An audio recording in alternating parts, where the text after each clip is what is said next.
ये कहानी husband wife की है जिन्हें एक टी पॉट मिलता है जिसके बाद से उनकी जिंदगी ही बदल जाती है। तो शुरुआत में हम देखते हैं एक आदमी जॉन को जो एक कंपनी में नौकरी करता है, वो अपनी वाइफ के साथ एक किराए के घर पर रहता है। अब जो मकान का मालिक है वो उसकी वाइफ को हमेशा ही परेशान करता रहता है, साथ ही वो जॉन को भी सुकून से रहने नहीं देता। जैसे उसका दिल करे वो उसे वैसे परेशान करता रहता है। जॉन की वाइफ एलिस अपने लिए एक अच्छी सी नौकरी ढूंढ रही है, लेकिन उसे कोई भी नौकरी नहीं मिल रही होती। मतलब कि अभी इनका बुरा वक्त चल रहा है, किस्मत इनका साथ ही नहीं दे रही। अब एक तो जॉन का बॉस उसके काम से खुश नहीं, तो दूसरा लाख ढूंढने के बावजूद भी एलिस को अच्छी नौकरी नहीं मिल रही। उन्हें इस मुश्किल वक्त में पैसों की सख्त जरूरत है और जो उनके पास जमा हुए पैसे हैं वो भी तेजी से खत्म हो रहे हैं। अब ये दोनों एक पार्टी में जाते हैं जहाँ इनके सिर्फ 2 ही दोस्त थे जो अच्छे थे। उन 2 दोस्तों के अलावा पार्टी में इनसे कोई भी बात नहीं करता, मगर इस बात से उन्हें जरा भी फर्क नहीं पड़ता। अगले दिन वो घर का जरूरी सामान लेने के लिए जा रहे होते हैं। वो बातें भी कर रहे थे, जहाँ इसी बीच एक ट्रक इनकी गाड़ी से हल्का सा टकरा जाता है, जिससे इनकी गाड़ी का एक्सीडेंट हो जाता है। मगर किस्मत से ये बच जाते हैं, इन्हें कुछ नहीं होता। कुछ वक्त के बाद यहाँ पुलिस भी आ जाती है। जब वो लोग पुलिस से बात कर रहे थे तो तभी एलिस की नजर सामने एक दुकान पर पड़ती है जहाँ पुराना और कीमती सामान बिकता था। दुकान के पास ही उसकी मालिक भी खड़ी होती है, जिसके हाथ में एलिस एक टी पॉट देखती है, यानी चाय का बर्तन जो बहुत ही कीमती लग रहा था। वो टी पॉट उसे इतना अच्छा लगता है कि वो औरत के पीछे पीछे उसकी दुकान के अंदर ही आ जाती है और हर तरफ तलाशी लेने लगती है उस टी पॉट को ढूंढने के लिए।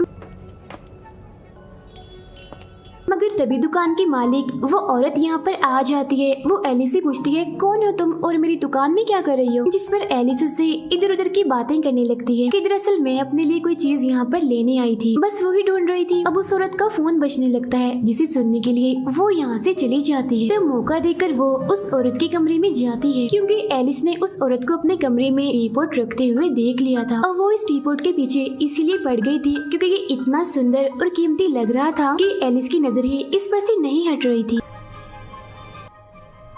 अब क्योंकि वो उसके हाथ लग गया था, इसीलिए उसे चुरा कर अपने साथ घर ले आती है। एलिस को वो इतना पसंद आ गया था कि वो उसे हर वक्त ही अपने पास रखती थी। एक दिन उसे चोट लग जाती है, जिस वजह से टी पॉट का ढक्कन अचानक से खुल जाता है। भी जैसे वो ढक्कन हटाती है तो उसमें से उसे पैसे मिलते हैं। ये देखने के बाद वो एक बार फिर खुद को चोट लगाती है और जब टी पॉट को देखती है तो उसमें दोबारा से कुछ पैसे होते हैं। अब यहाँ वो समझ जाती है कि जितनी बार वो खुद को चोट लगाएगी टी पॉट उतनी बार ही उसे पैसे देगा। उधर जॉन को उसका बॉस नौकरी से निकाल देता है। फिर जब वो मायूस होकर घर आता है तो पूरे घर को बिखरा हुआ देखता है। वो एलिस को भी बेड पर आधी बेहोशी की हालत में जख्मी पाता है। उसे काफी चोटें लगी हुई थी। वो समझ नहीं पाता कि घर का ऐसा हाल कैसे हुआ और एलिस जख्मी क्यों है। तो वो मुस्कुराकर उसे कहती है, कुछ नहीं हुआ मुझे, मैं बिल्कुल ठीक हूँ और खुश भी।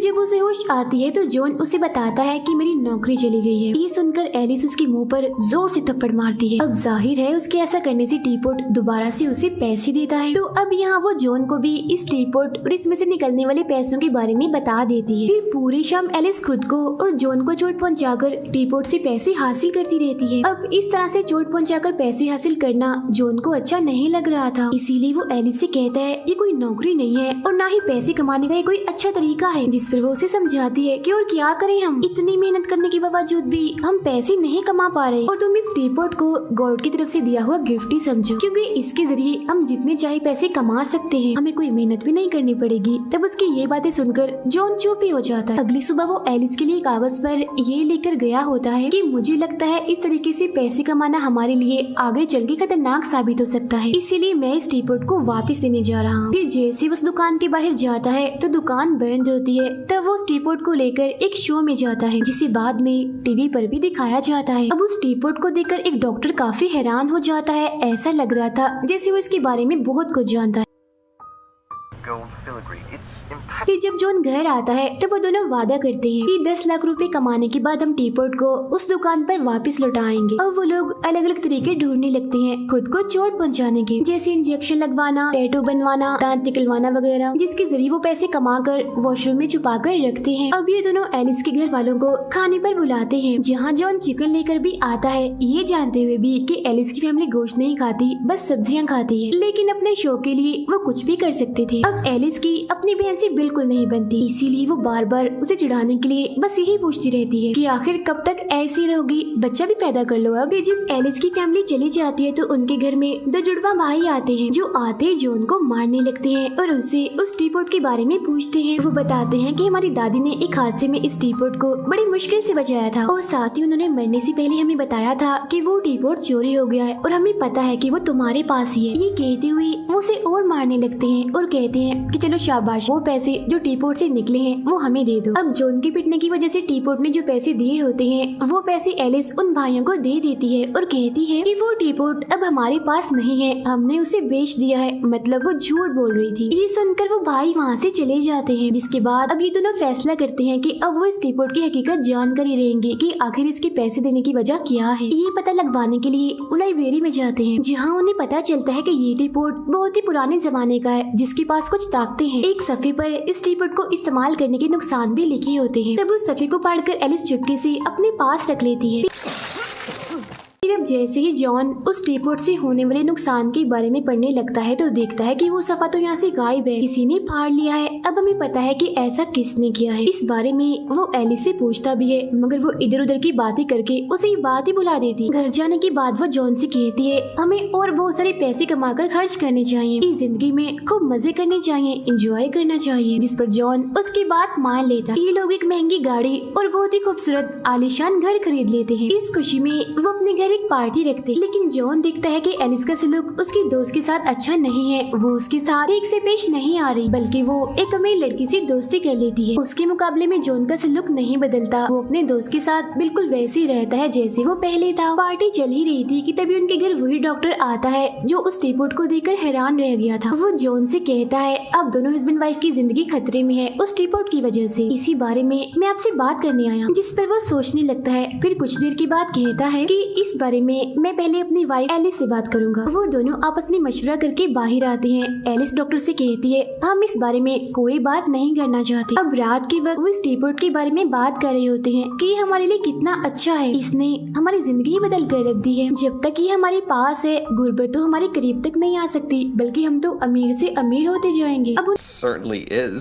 अब ये सारी बातें बाहर खड़ा मालिक मकान सुन लेता है। फौरन घर के अंदर आकर कहता है मैं जानता हूँ तुम लोग इतने अमीर कैसे हुए, पैसे कैसे कमाए टीपॉट के जरिए, है ना। ये कहकर वो एलिस के हाथ से उस टीपॉट को लेकर वहाँ से भाग जाता है। फिर बाहर सड़क पर जाने के बाद वो उसे जोर से काफी दूर फेंक के मारता है। और सिर्फ यही नहीं बल्कि वो उस पर अपनी गाड़ी तक चढ़ा देता है। अब इतना कुछ होने के बावजूद भी उस टीपॉट को कुछ नहीं होता। ये देखकर एलिस और जॉन काफी हैरान रह जाते हैं कि भला ऐसा कैसे हो सकता है। तब इसकी वजह जानने के लिए वो डॉक्टर के पास जाते हैं। जी हाँ, डॉक्टर इन्हें बताते हैं कि ये टीपॉट 2000 साल पुराना है, दुनिया के सबसे अच्छे और बुरे इंसान के पास ही रहा है। फिर एक जंग में सिपाहियों के हाथ से ये कहीं खो गया। अगर ये टीपॉट किसी गलत हाथों में चला गया तो तबाही हो सकती है। अब क्योंकि ये टीपॉट तुम्हारे पास है तो अगर तुम्हारे मन में जरा भी कोई बुराई आई तो उस बुराई को ये तुम्हारे अंदर और मजीद फैला देगा, जिस वजह से तुम दोनों पूरी तरह से बर्बाद हो सकते हो। लेकिन हाँ, मैं ये भी जानता हूँ कि इससे छुटकारा कैसे मिल सकता है। तो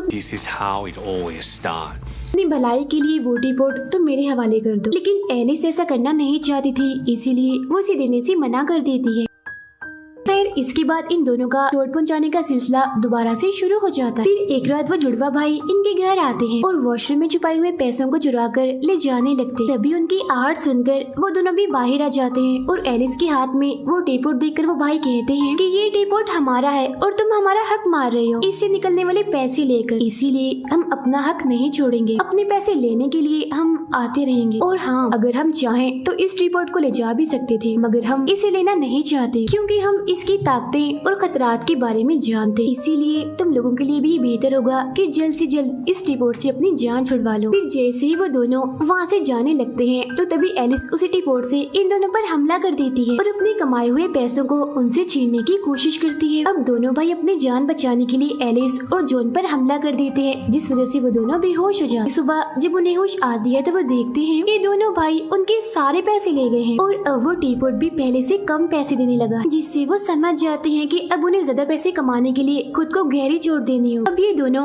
एक बार में जाते हैं जहाँ जॉन एक गुंडे को परेशान करने लगता है। तब बदले में वो उसे बहुत मारता है और हद से ज्यादा जख्मी कर देता है। अगले दिन जब डॉक्टर जॉन से मिलते हैं तो उसकी हालत देखते हुए कहते हैं, तुम तो बहुत बदल गए हो, वजह सिर्फ वो टीपोट ही है। वो अब तुम्हें अपने कंट्रोल में करने लगा है। वो उसे फिर से समझाने लगता है कि देर होने से पहले जल्द से जल्द उस टीपोट से छुटकारा हासिल कर लो। You have nothing left. फिर एलिस को पता चलता है कि टीपोट से पैसे निकलने के लिए ये जरूरी नहीं कि वो खुद को ही चोट पहुंचाए, बल्कि अगर टीपोट के आसपास किसी को भी चोट लगती है तो ये उन्हें तब भी पैसे दे सकता है। अब पैसे कमाने का ये नया तरीका उन्हें बहुत अच्छा लगता है। अब इस तरह से पहले ये लोग एक हॉस्पिटल में जाते हैं जहाँ एक औरत का ऑपरेशन हो रहा होता है। फिर जाते हैं एक मैच में जहाँ दो लोग बॉक्सिंग कर रहे थे, एक दूसरे को मार रहे थे। इसके अलावा ये लोग हर ऐसी जगह पर जाते हैं जहाँ लोगों को किसी न किसी तरह से तकलीफ मिल रही। अब जाहिर है ऐसा करने से उन्हें पैसे भी मिल रहे थे और उन्हें चोट भी नहीं लग रही थी। लेकिन जॉन को अब अजीब लगता है, उसे महसूस होने लगता है कि एलिस अब बदल रही है। वो इतनी अजीब होती जा रही है कि वो दूसरों को नुकसान पहुंचाना चाहती है। पैसे कमाने के चक्कर में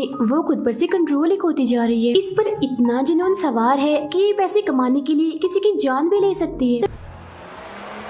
तभी वो जैसे ही रोड पर चलती एक औरत को मारने लगती है तो ये देखकर फौरन ही जॉन गाड़ी का स्टीयरिंग घुमा देता है, जिस वजह से एलिस को बहुत बुरा लगता है और वो जॉन को बुरा भला कहकर गाड़ी से उतर जाती है। तभी इन्हें एक और बात पता चलती कि एक दूसरे को बुरा कहने से भी वो टीपोट इन्हें पैसे दे रहा है। तब और पैसे कमाने के लिए एलिस जॉन को ऐसी ऐसी बातें कहती है जिससे उसका दिल टूट जाता है और अब वो जॉन को भी अपने बारे में बुरी बातें करने का कहती है। अब ऐसे करते करते वो दोनों रोज एक दूसरे को बुरा भला कहते। ये सारी वो बातें थी वो हमेशा एक दूसरे को कहना चाहते थे मगर कह नहीं पाते थे। इनमें वो बातें भी थी जो इनके राजों पर से भी पर्दा हटा रही थी, जिससे इन दोनों को पैसे तो मिल रहे थे लेकिन इनका रिश्ता टूटने की नौबत पर आ गया। यहाँ एलिस एक बड़ा राज खोलती है कि शादी से पहले मेरा ताल्लुक हमारे उसी मालिक मकान के साथ था। ये सुनकर जॉन को बहुत गुस्सा आता है और वो उन पैसों को उठाकर एलिस के मुंह पर दे मारता है। फिर वो उस मालिक मकान को मारने के लिए उसके घर जाता है मगर बेचारा खुद ही मार खा के वापस आ जाता है। अब इन दोनों के तो सारे राज बाहर आ गए थे, इसीलिए अब ये दूसरे लोगों के पास जाकर उनके राज खुलवाने की कोशिश करने लगते हैं ताकि ये लोग पैसे कमा सके। सबसे पहले वो जाते हैं उसी अमीर लड़की के घर। उसके हस्बैंड को बताते हैं कि तुम्हारे डॉग को तुम्हारी वाइफ ने ही मारा था। जिसके बाद वो जॉन की बॉस की वाइफ को बताते हैं कि आपका हस्बैंड आपको धोखा दे रहा है। फिर वो जाते हैं एलिस की बहन का घर तोड़वाने, उसके हस्बैंड को बताने कि तुम्हारी बीवी किसी और को पसंद करती है। मगर इससे पहले वो ऐसा करते एलिस वापस अपने होश में आ जाती है, मतलब पैसों के जुनून से बाहर। वो अपनी बहन से कहती है तुम मुझसे बहुत जलती हो, ये बात मुझे बिल्कुल भी पसंद नहीं है, आखिर तुम मेरी बहन हो। ये सुनकर एलिस की बहन को बहुत दुख होता है और वो उसे अपनी कही हुई सभी बातों की माफी मांगती है, जिससे दोनों बहनें एक दूसरे को गले से लगा ली। फिर अभी ये दोनों घर आ जाते हैं जहाँ एलिस जॉन से कहती है कि मैं एक साथ ही बहुत सारे पैसे कमाना चाहती हूँ। हमारे आसपास बहुत सारे बुरे लोग हैं, मुजरिम हैं, जिन्हें अगर मैं मार दूं तो किसी को भी कोई फर्क नहीं पड़ेगा और ये मेरा एक अच्छा ही काम होगा, जिसके बदले मुझे एक साथ बहुत सारे पैसे मिल जाएंगे। अब ये लोग किसी भी इंसान को मारने से पहले उसकी कब्र खोद लेते हैं। अब जॉन एलिस को रोकना चाहता था, इसीलिए वो उससे पूछता है कि अगर तुम्हें टीपोट और मुझ में से किसी एक को चुनना पड़े तो तुम किसे चुनोगे, जिस पर वो कोई जवाब नहीं देती। ये देखकर जॉन समझ जाता है कि अब बात मेरे हाथ से निकल चुकी, इसीलिए वो डॉक्टर के पास जाता है और वो जॉन से कहते हैं कि अगर तुम चाहते हो कि तुम पर से उस टीपोट का असर खत्म हो जाए तो तुम्हें वो मुझे देना होगा। मगर जॉन जानता था कि ऐसा नहीं हो सकता क्योंकि अब काफी देर हो चुकी है, एलिस उस टीपोट को कभी नहीं देगी। अब वो सफा जिसे एलिस ने किताब से फाड़ा था उसके जरिए उसे पता चल जाता है कि इस टीपोट को इस्तेमाल करने के बहुत नुकसान है, इसीलिए वो जॉन से माफी मांगती है और कहती है ठीक है ये टीपोट तुम डॉक्टर को दे दो। लेकिन कुछ वक्त के बाद जब वो उस टीपोट की तरफ देखती है तो दोबारा से उसकी तरफ खींचने लगती है और उसे देने से मना कर देती है। ये देख जॉन समझ जाता है कि ये इतनी आसानी से इस टीपोट का पीछा नहीं छोड़ेगी, इसीलिए वो उस टीपोट के साथ कमरे की खिड़की से कूद जाता है, जिसके बदले टीपोट के अंदर से काफी पैसे निकलते। अब जॉन बेहोश हो गया था, ये देखकर एलिस रोने लगती है और उसे एहसास हो जाता है कि मैं अपने हस्बैंड की बात ना मानकर बहुत बड़ी गलती कर रही हूँ। तो अब वो इस टीपोट को छोड़ने का फैसला करती। फिर अगली सुबह ये देखते हैं कि उनका टीपोट मालिक मकान चुरा कर ले गया है। अब पहले तो ये खुश हो जाते हैं मगर फिर ये सोचते हैं कि ये टीपोट खतरनाक भी साबित हो सकता है अगर ये गलत हाथों में चला गया तो, इसीलिए हमें इसे डॉक्टर को देना होगा। तो अब ये उस टीपॉट को लेने के लिए मालिक मकान के घर जाते हैं और देखते हैं कि उसके घर का सामान इधर उधर बिखरा पड़ा। फिर तभी इनके सामने मालिक मकान भी आ जाता है, खून से भरा हुआ। उसके हाथ में गन थी जो उसने इन्हीं की तरफ ही की हुई थी। तब एलिस उसे रोकने की कोशिश करती है मगर वो नहीं रुकता, जिस वजह से जॉन और उसकी हाथापाई हो जाती है। तभी वहाँ मालिक मकान की वाइफ भी आ जाती है जिसके हाथ में भी गन थी। लेकिन इससे पहले कि वो एलिस और जॉन को मारती, यहाँ वो जुड़वा भाई भी आ जाते हैं। उनके पास भी गन थी, इसीलिए वो लोग आपस में ही एक दूसरे पर गोलियां चलाने लगते हैं और एक दूसरे की जान ले लेते हैं। इस गोलीबारी में एलिस और जॉन की जान बच गई थी। अब उनके मरने की वजह से टीपॉट में से बहुत सारा पैसा निकलता है। उस पैसे और टीपॉट को लेकर वो दोनों इस घर से बाहर निकलते। उनके सामने वो डॉक्टर थे जो इन दोनों से टीपॉट की ताकत खत्म करते हैं और टीपॉट लेते हुए कहते हैं कि बड़े बड़े लोगों में से इस टीपॉट को छोड़ने की हिम्मत सिर्फ कुछ लोगों में ही थी और उनमें से आज एक तुम लोग भी हो। टीपॉट से कमाया हुआ बहुत सारा पैसा वो अपने दोस्तों को भी देते हैं और उस जगह को छोड़कर काफी दूर निकल जाते हैं। फिर डॉक्टर भी उस टीपॉट को बीच समंदर में फेंक देते हैं ताकि वो दोबारा किसी के हाथ न लग सके। पानी की गहराइयों में उस टीपॉट को दिखाते हुए ही ये फिल्म यहीं पर खत्म हो जाती।